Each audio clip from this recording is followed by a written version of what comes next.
ನಮಸ್ಕಾರ ಗೆಳೆಯರಿ, stock market Kannada ಚಾನಲ್ಗೆ ಸ್ವಾಗತ ಸುಸ್ವಾಗತ.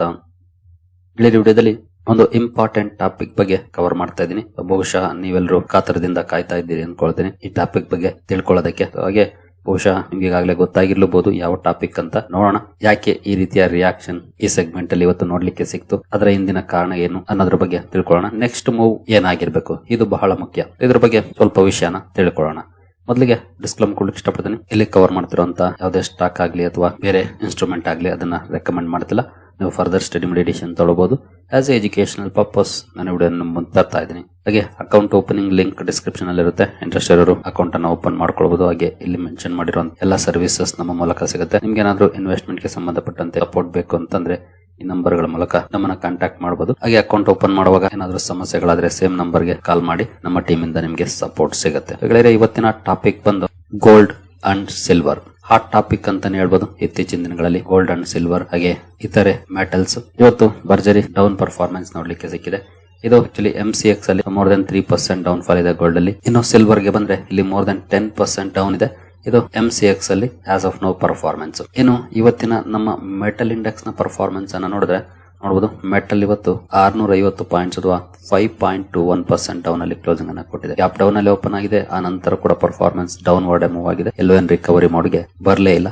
ಆ ರೀತಿಯ ಪರ್ಫಾರ್ಮೆನ್ಸ್ ಮೆಟಲ್ ಇಂಡೆಕ್ಸ್ ಅಲ್ಲೂ ಕೂಡ ಇವತ್ತು ನೋಡ್ಲಿಕ್ಕೆ ಸಿಕ್ಕಿದೆ. ಇನ್ ಕೇಸ್ ನಾವು ಮೆಟಲ್ ಇಂಡೆಕ್ಸ್ ನ ಲಾಸ್ಟ್ 6 ಮಂತ್ಸ್ ಪರ್ಫಾರ್ಮೆನ್ಸ್ ಅನ್ನು ಓಪನ್ ಮಾಡಿದ್ರೆ ನೋಡಬಹುದು ಅರೌಂಡ್ 26% ರಿಟರ್ನ್ಸ್ ಇದೆ ಮೆಟಲ್ ಇಂಡೆಕ್ಸ್ ಅಲ್ಲಿ. ಹಾಗೆ 1 ಇಯರ್ ಪರ್ಫಾರ್ಮೆನ್ಸ್ ನೋಡಿದ್ರೆ 42% ಇದೆ. ಈ ರೀತಿ ಪರ್ಫಾರ್ಮೆನ್ಸ್ ಅನ್ನ ಕೊಟ್ಟಿರುವಂತಹ ಇಂಡೆಕ್ಸ್ ಅಲ್ಲಿ ಇವತ್ತು ಒಂದೇ ದಿನ 5% ಡೌನ್ ಫಾಲ್ ನೋಡ್ಲಿಕ್ಕೆ ಸಿಕ್ಕಿದೆ. ಅದರಲ್ಲೂ ETF ಗಳಲ್ಲಂತೂ ಇನ್ನೂ ಜಾಸ್ತಿ ಇದೆ ಡೌನ್ ಫಾಲ್ ನೋಡಬಹುದು. ಅಪ್ ಟು 24% ವರೆಗೂ ಕೂಡ ಇವತ್ತು ಡೌನ್ ಆಗಿದೆ ಗೋಲ್ಡ್ ಅಂಡ್ ಸಿಲ್ವರ್ ETF ಗಳು. ಇತ್ತೀಚೆಗಂತೂ ರೆಕಾರ್ಡ್ ರ್ಯಾಲಿ ಈ ETF ಗಳಲ್ಲಿ ನೋಡ್ಲಿಕ್ಕೆ ಸಿಕ್ಕಿದೆ. ETF ಅಷ್ಟೇ ಅಲ್ಲ, ಮೆಟಲ್ ಕೂಡ ಅಂದ್ರೆ ಗೋಲ್ಡ್ ಆಗ್ಲಿ ಸಿಲ್ವರ್ ಆಗ್ಲಿ ಕಾಪರ್ ಆಗ್ಲಿ ತುಂಬಾ ಒಳ್ಳೆ ಪರ್ಫಾರ್ಮೆನ್ಸ್ ಅನ್ನ ಕೊಟ್ಟಿದ್ದಾರೆ. ಇವತ್ತು ಯಾಕೆ ಇಷ್ಟು ದೊಡ್ಡ ಮಟ್ಟದ ಡೌನ್ ಪರ್ಫಾರ್ಮೆನ್ಸ್ ನೋಡ್ಲಿಕ್ಕೆ ಸಿಕ್ತು ನೀವು ಇಲ್ಲಿ ನೋಡಬಹುದು. UTI gold ETF, Edelweiss gold ETF, HDFC gold ETF, quantum gold ETF, BSP gold ETF ಎಲ್ಲವೂ ಕೂಡ ಡ್ರಾಪ್ ಆಗಿದ್ದಾವೆ. ಜೊತೆಗೆ ಸಿಲ್ವರ್ ETF ಗಳು ಕೂಡ ಆಕ್ಸಿಸ್ ಸಿಲ್ವರ್ ETF 24% ಡೌನ್ ಆಗಿದೆ. ICICI Prudential Silver Kotak ETF fell nearly 23%. SBI Silver ETF others fell more than 22%. ದೊಡ್ಡ ಮಟ್ಟದ down fall ಇವತ್ತು ಈ ETF ಗಳಲ್ಲಿ ನೋಡ್ಲಿಕ್ಕೆ ಸಿಕ್ಕಿದೆ. ಜೊತೆಗೆ ತುಂಬಾ ಒಳ್ಳೆ ಪರ್ಫಾರ್ಮೆನ್ಸ್ ಅನ್ನ ಮಾಡಿರುವಂತವು ಯಾವ್ದು ಏನು ಅಂಡರ್ ಪರ್ಫಾರ್ಮೆನ್ಸ್ ಅನ್ನ ಮಾಡಿಲ್ಲ. 2025 ಅಲ್ಲಿ ಸಾಲಿಡ್ ರಿಟರ್ನ್ಸ್ ಅನ್ನ ಕೊಟ್ಟಿರುವಂತ ಸೆಗ್ಮೆಂಟ್ ಇದು. ಇಲ್ಲಿ ಇವತ್ತು ಭರ್ಜರಿ ನೆಗೆಟಿವ್ ರಿಯಾಕ್ಷನ್ ಬಂದಿದೆ. ಅದಕ್ಕೆ ಕಾರಣ ಏನು ಅಂತ ನೋಡೋದಾದ್ರೆ ನೋಡಬಹುದು. The sharp fall in global prices of the precious metals comes amid speculations that the US Federal Reserve may get a more hawkish chair. ಅಂದ್ರೆ US Federal Reserve ನ ಚೀಫ್ ಇವಾಗ ಯಾರಿದ್ದಾರೆ ನಿಮ್ಗೆ ಗೊತ್ತಿದೆ, ಜೆರೋಮ್ ಪೊವೆಲ್ ಅವರು. ಅವರ ಟರ್ಮ್ ಮೇ ನಲ್ಲಿ ಮುಗಿತಾ ಇದೆ. 2026 ಮೇಗೆ federal reserve chief Jerome Powell ಅವರ ಟರ್ಮ್ ಮುಗಿತಾ ಇದೆ. ಅವರ ಪ್ಲೇಸ್ಗೆ ಹೊಸಬ್ರು ಬರಬೇಕು. ಹಾಗೆ ಡೊನಾಲ್ಡ್ ಟ್ರಂಪ್ ಅವರು ಪ್ರೆಸಿಡೆಂಟ್ ಆಗಿ ಆಯ್ಕೆ ಆದಂತ ಸಂದರ್ಭದಿಂದಲೂ ಕೂಡ ಜೆರೋಮ್ ಪೊವೆಲ್ ಅವರ ಮೇಲೆ ಪ್ರೆಷರ್ ಅನ್ನ ಇರ್ತಾ ಇದ್ದಾರೆ ರೇಟ್ ಕಟ್ ಮಾಡ್ಲಿಕ್ಕೆ. ಬಟ್ ಯಾವುದೇ ಪ್ರೆಷರ್ಗೆ ಫೆಡ್ ಚೇರ್ಮನ್ ಬಗ್ತಾ ಇಲ್ಲ. ರೇಟ್ ಕಟ್ ಮಾಡಿದ್ರು, ಬಟ್ ಅವ್ರಿಗೆ ಯಾವಾಗ ಕಟ್ ಮಾಡಬೇಕು ಅನಿಸ್ತೋ ಅವಾಗ್ಲೇ ಕಟ್ ಮಾಡಿದ್ದು, ಅದಕ್ಕೆ ಮುಂಚೆ ಅಂತೂ ಮಾಡ್ಲಿಲ್ಲ. ಈಗ ಅವರ ಟರ್ಮ್ ಮೇಗೆ ಮುಗಿತಾ ಇದೆ. ಮೇ ನಂತರ ಹೊಸೊಬ್ರು ಬರಬೇಕು. ಈಗ ಒಂದಷ್ಟು ಸುದ್ದಿಗಳು ಬರ್ತಾ ಇದಾವೆ. ಅಂದ್ರೆ ನೆಕ್ಸ್ಟ್ ಫೆಡರಲ್ ರಿಸರ್ವ್ ಚೇರ್ಮನ್ ಯಾರು ಆಗ್ತಾರೆ ಅನ್ನೋದ್ರ ಬಗ್ಗೆ ಸುದ್ದಿಗಳು ಬರ್ತಾ ಇದಾವೆ. ಅವರು ಮಾರ್ಕೆಟ್ ಬಗ್ಗೆ ಮೋರ್ ಆಕಿಶ್ ಇರಬಹುದು ಅಂತ ಸುದ್ದಿಗಳು. ಅಂದ್ರೆ ಅಬ್ವಿಯಸ್ಲಿ ಇಲ್ಲಿ ಡೊನಾಲ್ಡ್ ಟ್ರಂಪ್ ತನ್ನ ಮಾತನ್ನ ಕೇಳುವಂತವ್ರನ್ನೇ ತರೋದು, ಅದರಲ್ಲೇನ್ ಬೇರೆ ಮಾತೇ ಇಲ್ಲ. ಅಲ್ಲಿ ಎಸ್ಪೆಷಲಿ ಅವರು ಸಿಚುಯೇಷನ್ ಗೆ ತಕ್ಕಂತೆ ಡಿಸಿಷನ್ ತಗೊಳ್ತಾರೋ ಬಿಡ್ತಾರೋ, ಬಟ್ ಡೊನಾಲ್ಡ್ ಟ್ರಂಪ್ ಏನ್ ಹೇಳ್ತಾರೋ ಅಂತ ಡಿಸಿಷನ್ ತಗೊಳ್ಳೋ ಅಂತವ್ರನ್ನೇ ತರುವಂತ ಚಾನ್ಸಸ್ ಜಾಸ್ತಿ ಇದೆ. ಜೊತೆಗೆ ಡೊನಾಲ್ಡ್ ಟ್ರಂಪ್ ಅವರ ನೀತಿಗಳೇನಿದೆ ಅದಕ್ಕೆ ವಿರುದ್ಧವಾಗಿ ಹೋಗದೆ ಅದಕ್ಕೆ ಸಪೋರ್ಟಿವ್ ಆಗಿ ಹೋಗುವಂತ ಚೀಫ್ ಅನ್ನೇ ತರುವಂತ ಚಾನ್ಸಸ್ ಜಾಸ್ತಿ ಇರುತ್ತೆ. ಯಾಕಂದ್ರೆ ಅವರೇ ಆಯ್ಕೆ ಮಾಡೋದ್ರಿಂದ ಫಿಕ್ಸ್ ಆಗ್ಬಿಟ್ಟಿರ್ತಾರೆ, ನಾನು ಡೊನಾಲ್ಡ್ ಟ್ರಂಪ್ ಮಾತು ಕೇಳಬೇಕು ಅಂತ ನೋಡಬಹುದು. US president Trump said he intends to announce his pick to replace Fed chair Jerome Powell on Friday. ಶುಕ್ರವಾರ ಅಂದ್ರೆ ಇವತ್ತೇ ನೆಕ್ಸ್ಟ್ ಚೇರ್ಮನ್ ಯಾರು ಆಗ್ತಾರೆ ಅನ್ನೋದನ್ನ ಅನೌನ್ಸ್ ಮಾಡ್ತೀವಿ ಅಂತ ಹೇಳಿದ್ದಾರೆ ಡೊನಾಲ್ಡ್ ಟ್ರಂಪ್. ಜೊತೆಗೆ ಇಲ್ಲಿ ನೋಡಬಹುದು, a potentially less dovish fed chairman pick rebound in the dollar and gold giving way to overbought conditions contributed to the decline in the price of precious metal. So maybe ಬರುವಂತ chairman less dovish ಆಗಿರಬಹುದು ಅಂತ ಹೇಳಲಾಗ್ತಿದೆ. May be ಆಕಿಶ್ ಆಗಿರಬಹುದು ಅಂತ. ಆಕಿಶ್ ಅಂದ್ರೆ actually rates ಅನ್ನ control ಮಾಡುವಂತ stance ಅದು. But actually Trump ಹೇಳೋದು ರೇಟ್ ಕಟ್ ಮಾಡಬೇಕು ಅಂತ. ಇದು ಒಂಥರ ವಿಚಿತ್ರವಾಗಿದೆ. ಒಟ್ಟಿನಲ್ಲಿ ಇವತ್ತಿನ ಈ ಕರೆಕ್ಷನ್ಗೆ ಈ ಒಂದು ಪ್ರಮುಖ ಸುದ್ದಿ ಕಾರಣ ಆಗಿದೆ. ಜೊತೆಗೆ ಕೆಲವು ರೂಮರ್ಸ್ ಇದೆ, ಅದೇನಂತಂದ್ರೆ ಕೆವಿನ್ ವಾರ್ಶ್ ಅವರು ಜೆರೋಮ್ ಪವೆಲ್ ಅವರನ್ನ ರೀಪ್ಲೇಸ್ ಮಾಡಬಹುದು ಫೆಡ್ ಚೇರ್ಮನ್ ಆಗಿ ಅಂತ ಈ ಒಂದು ಸುದ್ದಿ ಕೂಡ ಬಂದಿದೆ. ಹಾಗಾದ್ರೆ ಈ ಕೆವಿನ್ ವಾರ್ಶ್ ಯಾರು, ಇವರ ಬಗ್ಗೆ ಸ್ವಲ್ಪ ನೋಡೋದಾದ್ರೆ ಇವ್ರು ಏನ್ ಮಾಡ್ತಿದ್ದಾರೆ ಈಗ ಅಂತ. Warsh served on the federal reserve board of governors from 2006 to 2011. 2006 ರಿಂದ 2011 ಇವರು ಫೆಡರಲ್ ರಿಸರ್ವ್ ನ ಬೋರ್ಡ್ ಆಫ್ ಗವರ್ನರ್ಸ್ ಅಲ್ಲಿ ಕೆಲಸ ಮಾಡಿದ್ದಾರೆ. ಜಾರ್ಜ್ ಡಬ್ಲ್ಯೂ ಬುಷ್ ಅವರು ಅಪಾಯಿಂಟ್ ಮಾಡಿದಂತವರು ಆಗ. ಜೊತೆಗೆ ಇವರು ಯಂಗೆಸ್ಟ್ ಫೆಡ್ ಗವರ್ನರ್ ಆಗಿರುವಂತವರು US ಹಿಸ್ಟ್ರಿಯಲ್ಲಿ. ಅದಕ್ಕೆ ಮುಂಚೆ worked in the mergers and acquisition division of Morgan ಸ್ಟ್ಯಾನ್ಲಿಯಲ್ಲಿ ಕೆಲಸ ಮಾಡಿರುವಂತಹ ಎಕ್ಸ್ಪೀರಿಯನ್ಸ್ ಕೂಡ ಇದೆ. ಹಾಗೆ executive secretary at White House national economic council ಇಲ್ಲೂ ಕೂಡ ಕೆಲಸವನ್ನು ಮಾಡಿದ್ದಾರೆ. Currently shepherd family distinguished visiting fellow in economics at Stanford university. ಯಾಕೆ ಇವರನ್ನ ಆಯ್ಕೆ ಮಾಡಬಹುದು ಅನ್ನೋದನ್ನ ನೋಡೋದು potential nomination could help stabilise the US dollar ನ ಸ್ಟೆಬಿಲೈಸ್ ಮಾಡ್ಲಿಕ್ಕೆ ಸಹಾಯ ಮಾಡಬಹುದು ಇವರ ಆಯ್ಕೆ ಅಂತ ಹೇಳಲಾಗ್ತದೆ. ಯಾಕೆಂದ್ರೆ ನಿಮಗೆ ಗೊತ್ತಿರಬಹುದು US ಡಾಲರ್ ಕುಸಿತ ಕಾಣ್ತಾ ಇದೆ ಬೇರೆ ಕರೆನ್ಸಿಗಳ ಎದುರುಗಡೆ. ನಮ್ಮ ಇಂಡಿಯನ್ ರುಪಿ ಎದುರುಗಡೆ ಸ್ಟ್ರಾಂಗ್ ಆಗ್ತಿರ್ಬೋದು, ಬಟ್ ಬೇರೆ ಸ್ಟ್ರಾಂಗ್ ಕರೆನ್ಸಿ ಎದುರುಗಡೆ US ಡಾಲರ್ ಕುಸಿದಿದೆ. ಫಾರ್ ಎಕ್ಸಾಂಪಲ್ ನೀವು ಎನ್ ಅನ್ನ ನೋಡಿ, ಎನ್ ಸ್ಟ್ರಾಂಗ್ ಆಗಿದೆ, ಜಪಾನ್ದು ಡಾಲರ್ ವೀಕ್ ಆಗಿದೆ. ಯೂರೋ ಎದುರುಗಡೆ ಕೂಡ ವೀಕ್ ಆಗಿದೆ. ಹಾಗಾಗಿ ಡಾಲರ್ ಇಂಡೆಕ್ಸ್ ಬಿಲೋ 100 ಇದೆ.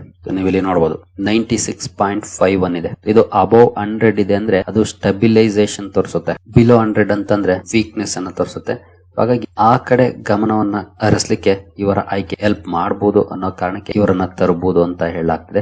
ಈ ಎಲ್ಲ ರಿಪೋರ್ಟ್ ಗಳು ಹೇಳ್ತಿರೋಂಥದ್ದು ಇದು ಒಂದಷ್ಟು ನೆಗೆಟಿವ್ ಪರ್ಫಾರ್ಮೆನ್ಸ್ ಗೆ ಕಾರಣ ಕೂಡ ಆಗ್ತಾ ಇದೆ ಈ ಪ್ರೀಶಿಯಸ್ ಮೆಟಲ್ಸ್ ಅಲ್ಲಿ.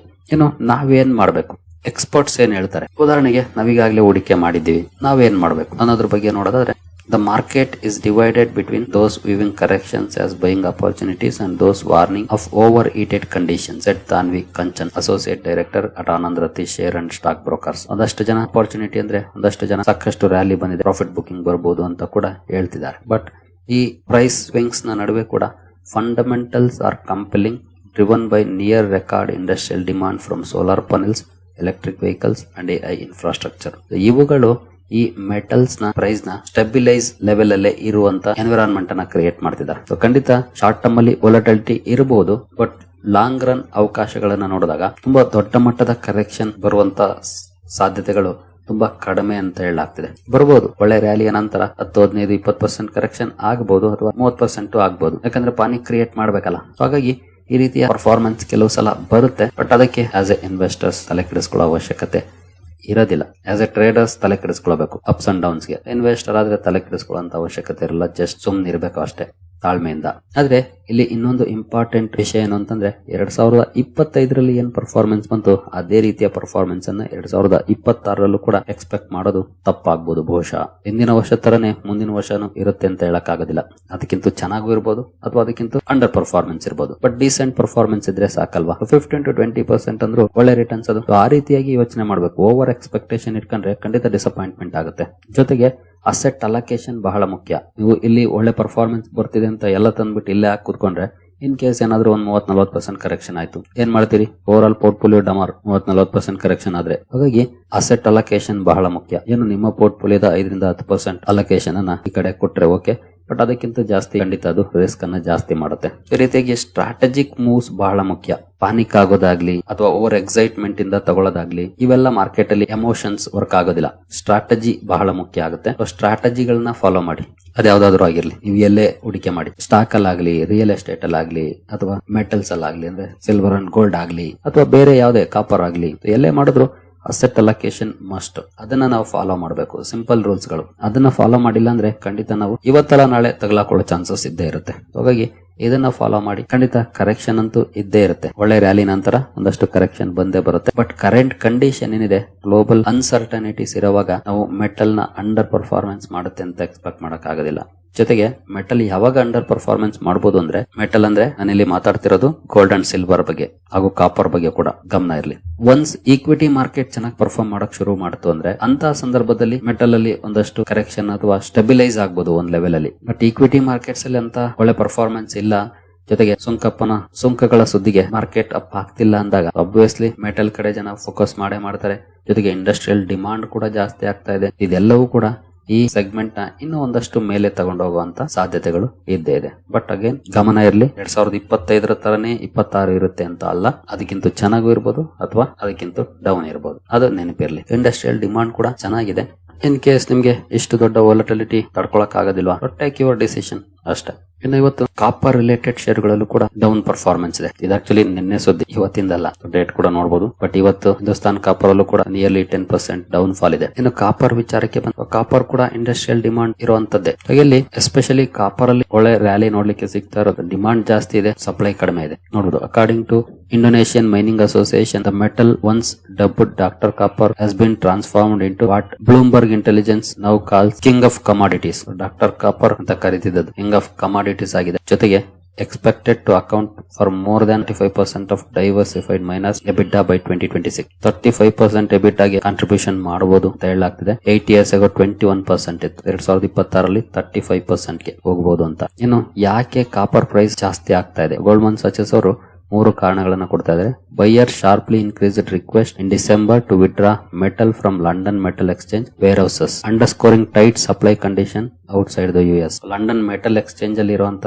ವೇರ್ ಹೌಸ್ ಅಲ್ಲಿ ಇರುವಂತ ಮೆಟಲ್ ಅನ್ನ ವಿಡ್ರಾ ಮಾಡ್ತಿದ್ದಾರೆ. ಜೊತೆಗೆ outside US supply condition tight ಆಗ್ತಿದೆ. Second, expectations of strong demand linked to artificial intelligence have grown. AI ಗೆ ಸಂಬಂಧಪಟ್ಟಂತೆ ಡಿಮಾಂಡ್ ಜಾಸ್ತಿ ಆಗ್ತಾ ಇದೆ. ಯಾಕಂದ್ರೆ AI ಗೆ ಲಿಂಕ್ ಆಗಿರುವಂತದ್ದು ಡೇಟಾ ಸೆಂಟರ್ಸ್ ಅಲ್ಲಿ, ಹಾಗೆ power and cool AI infrastructure ಅಲ್ಲಿ ಹೆಚ್ಚಿಗೆ ಬಳಕೆ ಆಗುತ್ತೆ ಕಾಪರ್. ಹಾಗೆ ಥರ್ಡ್ ಫ್ಯಾಕ್ಟರ್ ನೋಡಬಹುದು, market narrative that US economic policy making is aimed at allowing economy to run hot, promoting rallies in copper and other risk assets at the start of the year. ಅಂದ್ರೆ US policy makers ಕೂಡ ಇಲ್ಲಿ ಒಂದಷ್ಟು issues create ಮಾಡ್ತಿದ್ದಾರೆ, artificial ಆಗಿ rally ಬರೋ ತರ ಅಂತ ಹೇಳ್ತಿದ್ದಾರೆ ಗೋಲ್ಡ್ಮನ್ ಸಾಚಸ್ ಅವರು, ನಾನಲ್ಲ ಗೋಲ್ಡ್ಮನ್ ಸಾಚಸ್ ಅವರು. ಇದು ಕಾಪರ್ ರ್ಯಾಲಿಗೆ ಕಾರಣ ಆಗ್ತಾ ಇದೆ. ಬಟ್ ಇಲ್ಲಿ ಒಂದಷ್ಟು ಇಶ್ಯೂಸ್ ಕೂಡ ಇದೆ. ಗೋಲ್ಡ್ಮನ್ ಸಾಚಸ್ ಹೇಳೋ ಪ್ರಕಾರ ನೋಡಬಹುದು, caution that current price levels may not last, we do not expect prices above 13,000 to be sustained. $13,000 ಮೇಲ್ಗಡೆ ಕಾಪರ್ ಪ್ರೈಸಸ್ ಸಸ್ಟೈನ್ ಆಗೋದು ಡೌಟ್ ಅಂತ ಹೇಳ್ತಿದ್ದಾರೆ. ಹಾಗಾಗಿ ಕೇರ್ಫುಲ್ ಆಗಿ ಇರಬೇಕಾಗುತ್ತೆ ನಾವು ಈ ಸೆಗ್ಮೆಂಟ್ ಅಲ್ಲಿ. ಯಾಕಂದ್ರೆ ತುಂಬಾ ಜನ ರ್ಯಾಲಿಯನ್ನ ನೋಡಿ ತಗೊಳಕ್ ಹೋಗ್ತೀರಿ. ಹಾಗಾಗಿ ಇರೋ ವಿಷಯ ಅಂದ್ರೆ ಬ್ರೋಕರೇಜಸ್ ಏನ್ ಹೇಳ್ತಿದ್ದಾರೆ ಅವರ ವ್ಯೂಸ್ ನಾನು ನಿಮ್ಗೆ ತಿಳಿಸ್ಕೊಡ್ತಿದ್ದೀನಿ ಅಷ್ಟೇ. ಫೈನಲ್ ಡಿಸಿಷನ್ ಅಂತೂ ನೀವೇ ಮಾಡ್ಬೇಕು, ನಿಮ್ಗೆ ಏನ್ ಅನ್ಸುತ್ತೆ ಅದ್ರ ಮೇಲೆ. ಬಟ್ ರ್ಯಾಲಿಯನ್ನ ನೋಡಿ ಯಾವ್ದನ್ನು ತಗೊಳಕ್ ಹೋಗ್ಬೇಡಿ. ಅದು ಕಾಪರ್ ಆದ್ರೂ ಸರಿ, ಗೋಲ್ಡ್ ಆದ್ರೂ ಸರಿ, ಸಿಲ್ವರ್ ಆದ್ರೂ ಸರಿ. ಸಿಚುಯೇಷನ್ ಹೇಗಿದೆ, ಈ ರ್ಯಾಲಿ ಸಸ್ಟೈನ್ ಆಗುತ್ತಾ, ಇದೆಲ್ಲವನ್ನ ನೋಡಿನೇ ನಾವು ಡಿಸೈಡ್ ಮಾಡಬೇಕಾಗುತ್ತೆ. ಸದ್ಯದ ಮಟ್ಟಿಗೆ ಕರೆಕ್ಷನ್ ಆಗಿದೆ, ಬಟ್ ಈಗಲೂ ಕೂಡ ಲಾಂಗ್ ಟರ್ಮ್ ವಿಸಿಬಿಲಿಟಿ ಸ್ಟ್ರಾಂಗ್ ಇದೆ. ಬಟ್ ವಾಲಟಿಲಿಟಿ ಅಂತೂ ಇದ್ದೇ ಇರುತ್ತೆ. ಇದೇನು ಮೊದಲನೇ ಸಲ ಅಲ್ಲ, ಲಾಸ್ಟ್ ಮಂತ್ ಅಲ್ಲೂ ಕೂಡ 1-2 ದಿನ ಇದೇ ರೀತಿ ಕರೆಕ್ಷನ್ ಕೂಡ ಆಗಿತ್ತು, ನಂತರ ರಿಕವರಿ ಕೂಡ ಆಯ್ತು. ಬಟ್ ನಿಮ್ಗೆ ಈ ವಾಲಟಿಲಿಟಿ ಬೇರ್ ಮಾಡಕ್ ಆಗಲ್ಲ ಅಂದ್ರೆ ಖಂಡಿತ ನಿಮ್ಗೆ ಏನ್ ಅನ್ಸುತ್ತೆ ಅದ್ರ ಮೇಲೆ ಡಿಸಿಷನ್ ತಗೊಳ್ಬಹುದು. ಬಟ್ ಲಾಂಗ್ ಟರ್ಮ್ ವ್ಯೂ ಈಗಲೂ ಕೂಡ ಪಾಸಿಟಿವ್ ಇದೆ. ಸರಿ ಗೆಳೆಯರಿ, ಈ ವಿಡಿಯೋ ನಿಮ್ಗೆ ಇಷ್ಟ ಆಗಿದೆ ಅನ್ಕೊಳ್ತೀನಿ. ಹಾಗೆ ಡಿಸ್ಕ್ರಿಪ್ಷನ್ ಅಲ್ಲಿ ಅಕೌಂಟ್ ಓಪನಿಂಗ್ ಲಿಂಕ್ ಇದೆ, ಅಕೌಂಟ್ ಅನ್ನು ಓಪನ್ ಮಾಡ್ಕೊಳ್ಬಹುದು. ಮುಂದಿನ ವಿಡಿಯೋದಲ್ಲಿ ಸಿಗೋಣ. ಅಲ್ಲಿವರೆಗೂ ಜೈ ಹಿಂದ್, ಜೈ ಕರ್ನಾಟಕ.